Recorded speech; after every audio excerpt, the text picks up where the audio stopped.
will probably be because the virgin has imagined himself having intercourse or dreamed of these things. So they're all guilty in certain sense.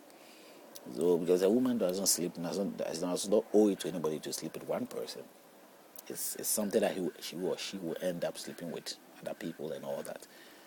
It's just being careful with their life and making sure that they're not passing on things from one way to the other, or taking good care of themselves, that they will not end up in a bad situation or some ill state situation.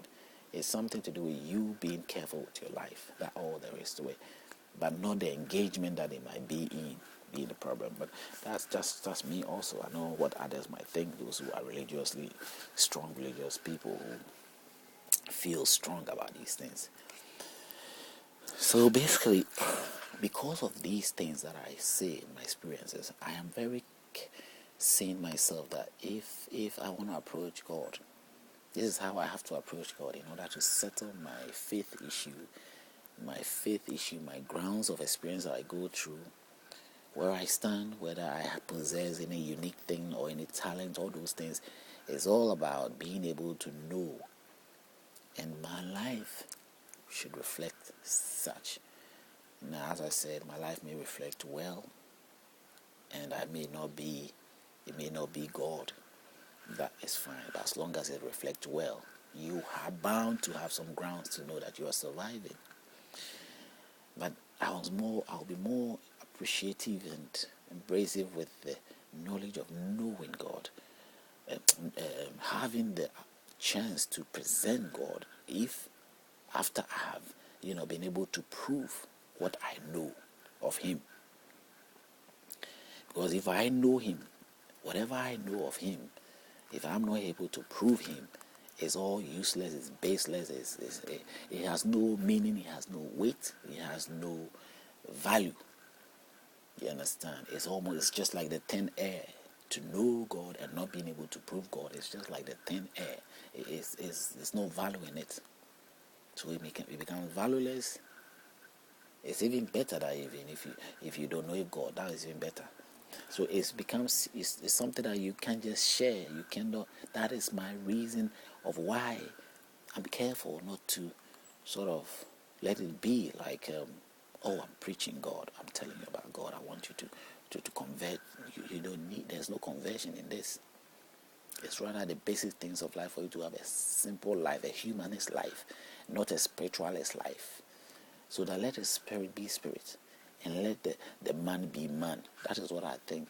Now, it doesn't mean antichrist thing or anything. That's nothing to do. That's the Christian way of thinking. It's not Islamic way, and it's not other let's say Buddhist way.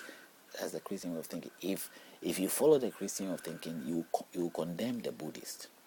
You will condemn the Islamic people. You will condemn all the other religions, because you will see from your view that they are the Antichrist, or they are envy. They are outside your world, and they are negative to you. That's what happens to the Islamic people also. They see everybody outside them as negative to them. Buddhists the same way.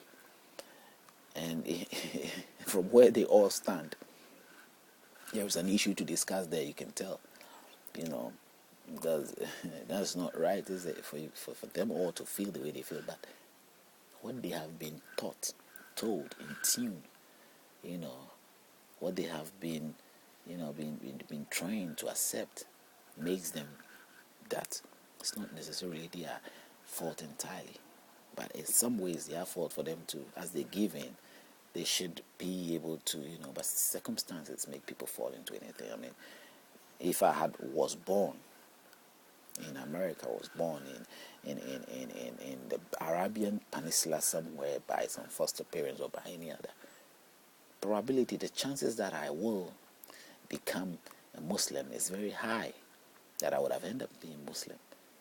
It doesn't matter if my two parents were Christians, but they born me there, they left it there, the people were bringing me up, or they born me in the bush somewhere where there's no single human being, just like the Tarzan story.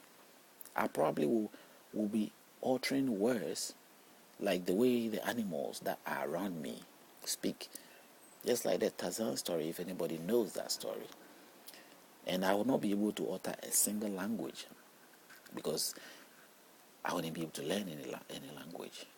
I will learn the echoes and the sounds of the animal in the forest, and that's what I'll be. So the human being is like a robot. Whatever you program him with, that is what he becomes.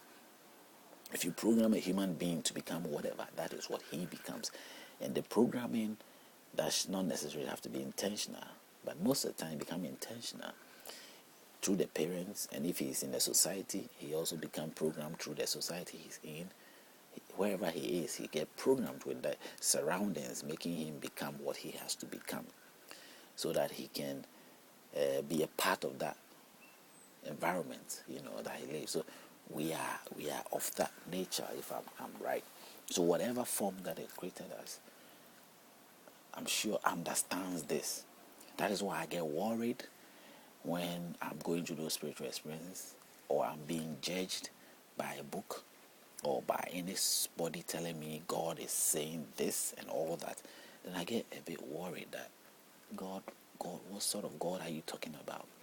Because if your God is a Buddhist God or whatever God, in that regard, you're learning what you know makes you say what you say. But if you think of it that we all have there is the possibility of different goals, which we know there are different fellowship or different groups of institutions, then you cannot just jump to conclusion and let the other fellow who has got his own faith begin to feel some guilt, as if he's in the wrong. It brings rivalry, it brings issues which are seriously needs to will bring people into the state of considering so many things. Because hey, why should you be thinking of me as an evil person, or as that just the fact that is what I am in? I'm also thinking of you the same way. That's what you don't know. The same just as a Christian condemns the other also condemns Christianity in the same manner. Now we don't need that in life. That is not peace.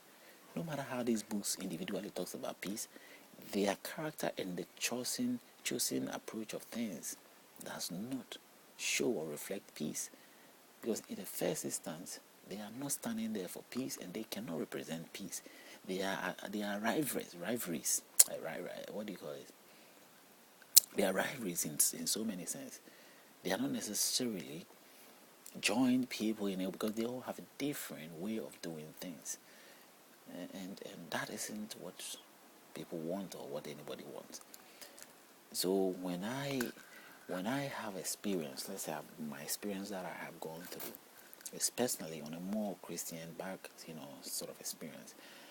And now I am mixing the Quran, studying the Quran and reading it and getting quotation and mixing it all up. And also developing my own mind to sort of make sense of Christianity, make sense of Islamic things and all that.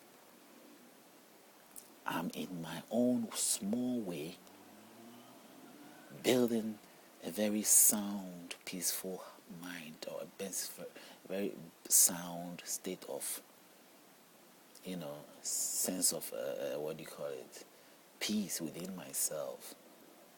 And that is what these things, the other videos will normally be about.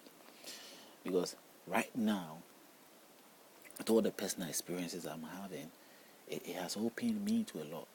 It has also brought me down very low. It has brought me to a very vulnerable state. For whatever reason, I don't know. It has made me very idle. And the idleness, I had to be strong and act as if I'm strong, because anytime I put myself down and all that, it's like I'm giving room. I'm giving room to get myself buried, or I'm giving room to let something or this force of spirit to consume me. Anytime it's like I have to. It is necessary to make sure that every time I'm trying to make myself overjoyed inside, or get attention now, or be strong, and it means pretend or not, whichever way it is, as long as I have to keep myself, if the little strength I've got, I have to make it all look strong and just do the effort.